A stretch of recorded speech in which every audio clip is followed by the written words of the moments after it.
À quelques heures de l'ouverture du Salon de l'agriculture, les 20 plus importants représentants du monde agricole français étaient en visite en Israël. Au programme de ce voyage, rencontre avec les agriculteurs israéliens, visite des serres du Negev, mais aussi des hauts lieux touristiques du pays.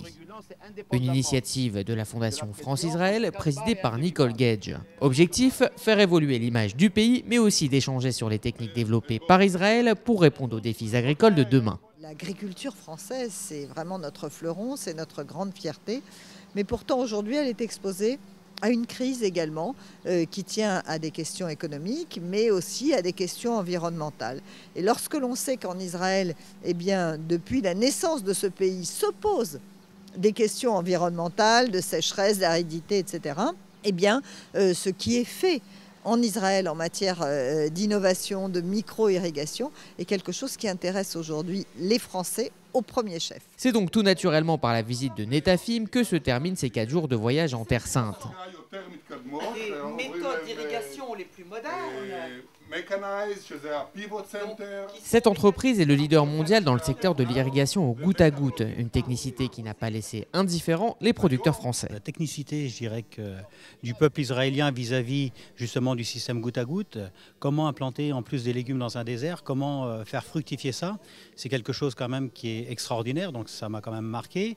On s'aperçoit qu'on va beaucoup plus loin même que dans cette recherche-là, parce qu'on a implanté quand même ces légumes-là en plein désert, avec un manque d'eau naturellement, et là c'est vraiment formidable. Découvrir la technique qui se cache derrière le produit venu d'Israël, c'est aussi porter un regard nouveau. Quand on voit ce qui se fait ici sur Israël, et ensuite quand on voit les produits d'Israël qui reviennent chez nous en France, on a toujours l'habitude, nous bons syndicalistes français, de critiquer, de dire « Ah mais qu'est-ce que c'est que ça ?»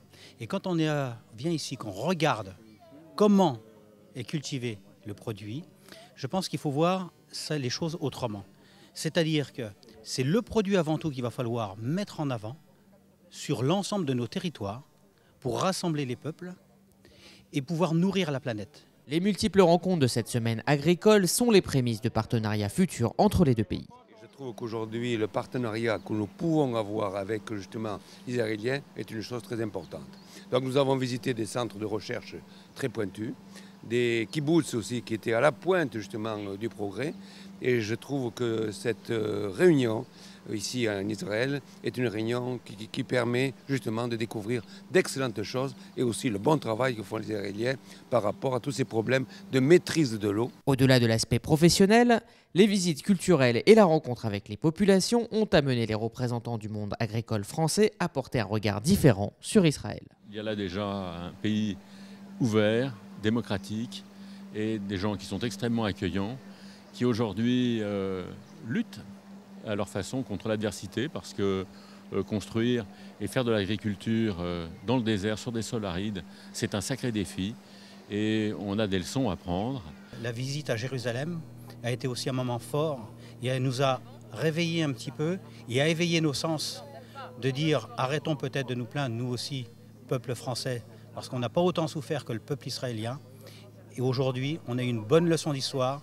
Et on repart en France avec plein d'idées que nous devons partager avec nos amis agriculteurs, avec le peuple français, pour voir Israël autrement et qu'on puisse partager ensemble, je dirais, l'agriculture de demain. Dans quelques jours, Nicole Gage sera au Salon de l'agriculture pour porter le message des possibilités de coopération entre les deux pays.